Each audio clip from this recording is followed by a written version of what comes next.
the smartest guy with a bow tie in Chattanooga, Tennessee, David Tulis.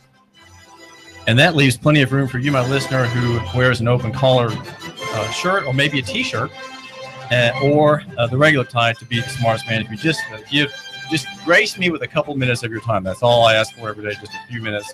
And you'll get the local economy and free market analysis of Chattanooga and beyond. We don't get to the beyond much, and that I think is because I realize that we're saturated with national news and much irrelevancy from the national headlines about things we can't really affect. But here in Chattanooga, we look at the news and we look at the issues because you can affect them here. You can simply call Chester Bankston, the chairman of the county commission, and say what your problem is with his position, okay, about the monument or taxes or anything else. You can have a real influence here, and you can support local businesses. Whereas if you are in the national sector, you can support a gigantic national business with stock buybacks and shares outstanding and dividends and the like. We are concerned about local and small and suggest that you take part in our wonderful and whimsical theory, which is called local economy, in which we endear ourselves to the near over the far, the small over the big, and the simple over the complex. And indeed, in the footnotes where the good people are fighting against us, we say personal is better than corporate and physical than abstract. Now, complicated things are sometimes very good. And Matt Patterson and Matt Harb are two entrepreneurs here in Chattanooga. One lives in Red Bank and the other downtown in Cameron Harbor. And they have a complex thing that, as it operates, though, makes things very, very simple between you, the listener here on the David Tulis Show at Nooga Radio, and the restaurateur who's got some empty chairs over there, even and two empty tables right there on the front along the sidewalk. How does he feel those wonderfully situated tables there in the front by the window with the view of the street and the passing scene? Well, that entrepreneur himself has to rely, if he's smart, on the work, the complex work of the app devised by this outfit called The House, run by Matt Patterson and Matt Harb. Matt Patterson, what's the story about? How does this app work? So The House is an app where it's basically like a what's going on tonight app for the consumer. So at any point in time, you pull it up and there's a scrollable feed of all the things that are happening close to you and happening now. And as you keep scrolling through the feed, it's further away from you and later in the evening. And we're talking about, specials, events, happy hours at all the best restaurants and bars in town. And then we actually allow the restaurant operator at any point in time within the app to create something totally on the fly and push it to the app as an exclusive offer to the consumers on the app. Now, where do you, in that relationship, say, for example, it's early in the evening, I should have 5 more tables filled than I do now. Ordinarily, something's not right. I need to have Matt Patterson give me a hand. So I'm the owner of that restaurant, and tell me what I do, and where in that process do you get paid? How do you support your business and have, in fact, means of expansion, which is something you'll talk to us about in a minute? How does that work? So anytime, if they feel like they should have more people in their establishment, at any point in time, you can, within the app, they can basically create an offer in under 30 seconds to drive traffic. So there could be, let's just say, like a free appetizer, or maybe it's a beer special. I mean, anything they want and can come up with, and they can push it to the platform for the consumer to claim. So that's how it works kind of on the restaurant end. And how we get paid is there's a monthly subscription that we charge the restaurant and bar partners that we work with. As far as expansion, we're in Chattanooga right now. That's our only market. We're in the downtown area. Anyway, basically everything in between St. Elmo and North Shore, but we're starting to work out towards Hickson, Red Bank, East Brainerd, et cetera. We're starting to expand our radius a little bit. And you're doing that. So Chattanooga has not submitted entirely to the conquest of your app, and you're moving already to Birmingham. That's right. Yeah, Birmingham will be our second market, and we're launching that next week. And we basically been spending the past couple months, a couple days a week down there, kind of building the marketplace. And we have about 60 restaurant partners that we're launching with in Birmingham next week. Well, how does this app fit the sharing economy idea? Tell my listener what the sharing economy is and how your electronic gadget fits into it. Sure. Well, the sharing economy is basically a zero asset business. So like Uber, for example, they're part of the sharing economy. Airbnb is part of the sharing economy. They're not investing in assets. They're just basically using the assets that already exist, out in the wild and kind of aggregating those into a business. So you could say that we're part of the sharing economy in the sense that we are not a restaurant ourselves, but we, basically aggregate all the restaurants in town to provide kind of one seamless product to the consumer. And what we're going for is that what's going on tonight feel. So you're making people like my listener, who, let's just say, is someone who occasionally eats out and occasionally he's very thrifty. He tends to pack his own lunch and eat dinner at home, but sometimes he's having a lark. Sometimes he's out unexpectedly with his wife. The children are with their aunt who's visiting. And so suddenly there's an opportunity to eat out. And so that app, if he has it on the phone, is really a kind of publication. He is given information as would be in a newspaper, right? In the print edition, is the next day, here's a coupon for the weekend. Website may have something, but yours pushes the ad because you're a publisher and you're getting out a message. Is that fair to say? You're in the publishing business? That's right. I mean, fair? Everything's, we feel like everything's going mobile, and that's basically that's where our real estate is. It's on your phone. Well, you mentioned subscription. How does a restaurateur who may be tuning in here for a few minutes to get his latest free market news, how does he subscribe, and how do you pitch the benefits to him? Because he has a lot of expenses already, and some margins are very thin in the restaurant field. Absolutely. So you can contact us by going to our website, eatonthehouse.com, and there's a contact form that you can fill out, and we'd be happy to, come by and speak to you. What's the pitch? As far as the benefits, we're basically filling seats that you don't have. We're filling seats at times that you want them. So not when you already have a line out the door.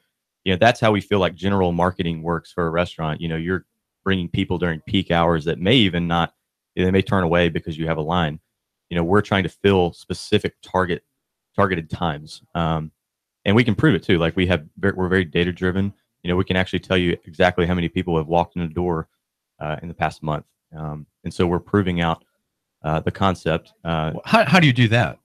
How do you know who's walked through the door, or how do you know how many people have walked through that restaurateur's door? So when a restaurant posts an offer, the consumer actually has to claim it, and they claim it by also picking the time they want to come, as well as how many people are in their party. So we can report back how many covers like we've brought in the door. Well, the listener he thinks already too many apps, and he's already lost track of the ones that have fallen into desuetude or not being used. How are you avoiding the overload problem for my listener who is not in the restaurant business, but who might be someone who would subscribe? Why should he add one more item to his phone? I completely agree. There's way too many apps out there. I think apps in general are only useful when you're going to use them on a regular basis. And this is something you can use literally multiple times in a day for lunch, dinner, drinks. So this is an app that you do want to have on your phone because you're going to be using it on a regular basis. Now we're talking with Matt Patterson. This is David Tulis. Thank you for giving us a few minutes of your time here on the David Tulis program. We are 92.7 FM and AM 1240, also 95.3 HD4, live on YouTube at the Hot News Talk Radio channel, and also live on Facebook at Nooga Radio. And Matt is 31 years old. He's married. He and his wife, Laura, have a 10-month-old son. They live in Cameron Harbor downtown. You're from Birmingham originally, and how long have you been in Chattanooga, and what brought you here, Matt Patterson? I've been here for about 5 years, and the Lamppost Group guys are really what brought us here. We started a company about 5 years ago called Bellhops, which is a moving service, also in the sharing economy. And that was around the time that really kind of started the company, and we moved here to work with the Lamppost Group and kind of get that company started. Now, the news today about Bellhops is that the general manager of Uber has been named as the chief executive officer of Bellhops. That's correct. Yeah. Well, how does Bellhops and how does the house or how do the house and Bellhops work in a similar fashion, Matt? They're both, they really are totally separate businesses. But they're both startups. They both have the ability to be high growth companies. That's probably the most common thing. Also, now we have in the studio, we have Matt Harb, who is the partner with Matt Patterson in the house. Again, the house is an app. And Matt Harb is 25. He's the younger of the two partners, lives in Red Bank. He and his wife, Marley, have a 7-month-old baby girl. Matt, tell my listener a little bit about how you got involved in this very abstract business, but one that seems like it would be very useful to my listener who's wanting instantaneous updates about what specials are out there in the dining and entertainment market. Yeah, so I was at I was at Bellhops and worked with Matt. I hopped on there pretty early on, and when this idea kind of came to fruition, I actually was in the restaurant industry before Bellhops, and actually helped run a food truck, and was really interested in the idea of kind of helping the restaurant. I mean, restaurants are in a tough place right now with everything. It's getting easier to not eat out with food delivery, Blue Apron delivering your groceries to your house. And, I love going out. I love eating out. And me and Matt both had that problem where we were like, well, how do we figure out what's going on? Do we call every restaurant and ask for their specials? Like, we love putting a big group together and getting out. And so when he kind of told me about the idea, I loved it. I thought it was amazing. And I love the restaurant world and working with restaurant people. So it was kind of a no-brainer for me. Well, tell a little bit about how the house is organized. Matt told me earlier that it's a C Corp. Talk about that, and also talk about capitalization. From where did you get your money, Matt Harb, to start this business and pay yourself as you were getting things going?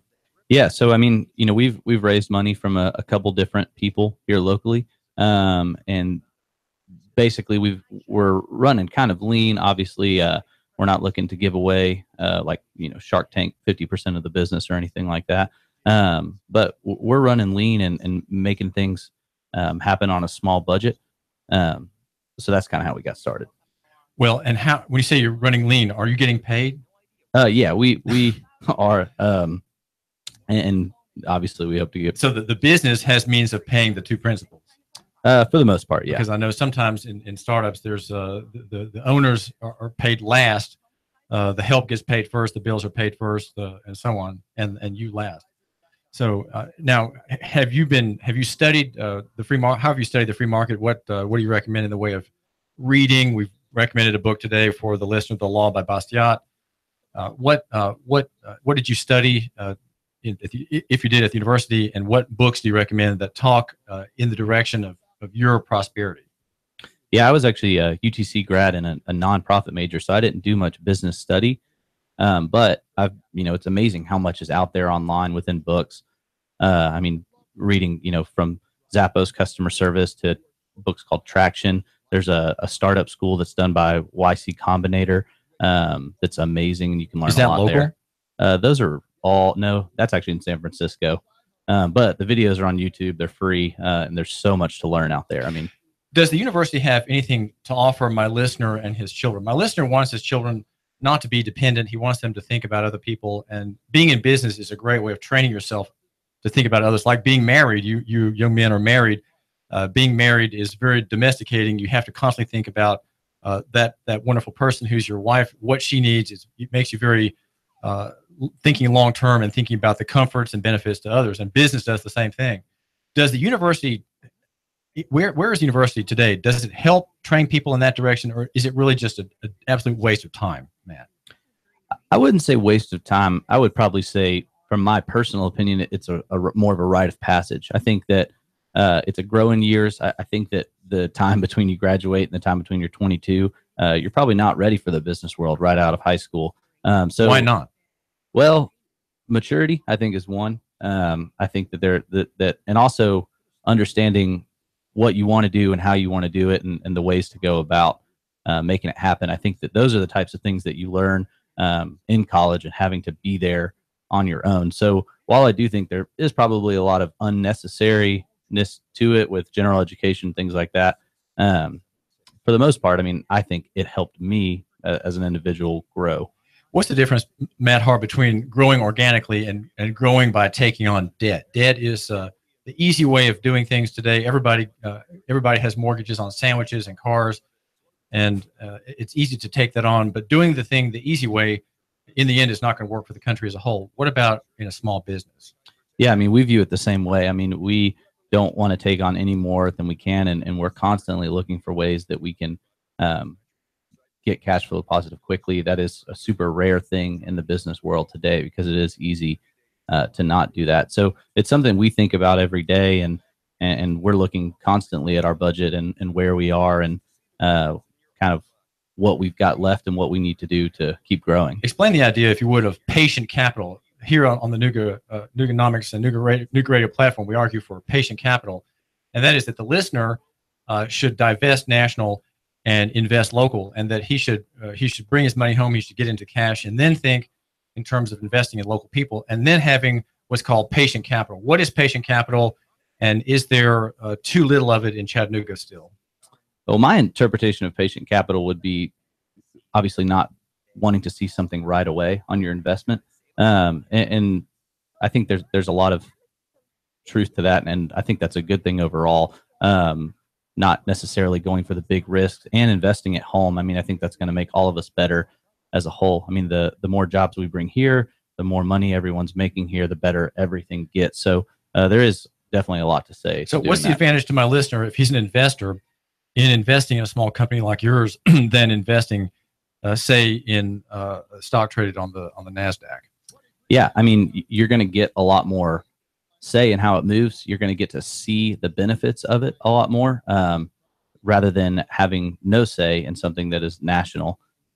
So I guess from that aspect, while like we don't take just anyone's money, I think it's smart to take investors that you want to work with, that you think bring value. So in my mind, if I'm going to invest somewhere, I want to invest somewhere that I can bring value, that I can actually help, rather than giving my money and saying, all right, turn it into more and I'll see you in a couple of years. Well, but the problem you have then is that you have your investor looking over your shoulder and demanding your time for meetings and so on. And sometimes that can be a bit trying. Yeah, absolutely. There's definitely a happy median there, in finding somebody who, this isn't their only investment and they don't have anything to do but look over your shoulder. Well, where did you get the money to expand into Birmingham? So we actually didn't take on any more money to expand into Birmingham. We, feel good about where we are in our financial place right now to do so. And what do you make of the idea of divesting nationally and investing locally? You have some connection with the Lamppost Group as well? Yes. Well, I think that's kind of their idea. They would like people to invest their liquid assets here as opposed to remotely and impersonally. Is there a real advantage to the investor? Or what more can you say than what you've already said about the prospective advantages? I mean, I think it just makes sense to go local on so many levels. One, just being pride. I mean, having pride in your city and being able to see the fruits of your labor and your money and your time. And it does not just improve your life and your capital, but your neighbors and your friends and your school system and everything around it. So it really is, I guess, exponential in growth, whereas, stock market is just benefiting you. Well, we hear about the Renaissance Fund. We hear about the Lamppost Group, which are local investing. And we think, as we read news reports, we read Dave Flessner, and we see things at Nooga.com about local businesses, we think that that's a very rich culture. It may be rich, but is it still very thin? Do we have, how many more times could we have local investing and local-centric investment pools than we have now? Is it really possible to happen in the future through the sharing economy, or is that just sort of a pipe dream among programmers? Well, no, I think it takes entrepreneurs to make that happen. I mean, you need entrepreneurs that are willing to step out of their comfort zone and go build something so that people do have something to invest in and something to actually get behind. So it's almost a marketplace in and of itself. You've got to have the people with the ideas and the ability to go do it, along with the people that with the capital that are willing to say, yeah, let's go for it. So ranking from 1 to 10, 1 being maybe close to where it is now to 10, where is Chattanooga in this idea of local investing, pooling local capital, having local connections for local investment?